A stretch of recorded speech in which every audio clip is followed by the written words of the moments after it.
In today's video, I'm going to teach you how to get Steam Desktop points. We'll use the Steam Desktop app to find eligible purchases that award points, so you can build your balance quickly and confidently. Start by opening the Steam client on your computer and signing in.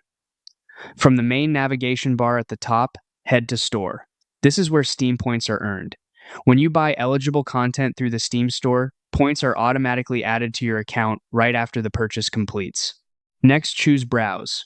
This view helps you explore by categories, genres, and charts, making it easier to zero in on items that qualify. A quick way to find good options is to open Top Sellers. Here you can review popular games and DLC, compare prices, and read descriptions. When you open a product page and proceed toward checkout, Steam will show how many points that purchase will earn. Eligible purchases include games, DLC, software, and some in-game items when the transaction is processed through Steam. If you gift a game through the store, you earn points on that purchase too.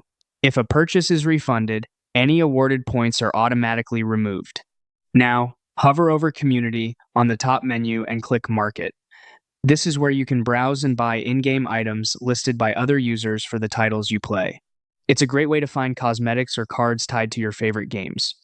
Just an important clarification. Community market transactions are user to user and generally do not award Steam points. However, items you sell there can add funds to your Steam wallet, which you can later use in the store on eligible purchases that do earn points. Once you complete an eligible purchase in the store, the points appear on your account automatically, no codes needed. You'll see your balance update during checkout and in your account header. That's it. Open Steam, explore the store via Browse and Top Sellers, and make eligible purchases to steadily grow your Steam points on desktop.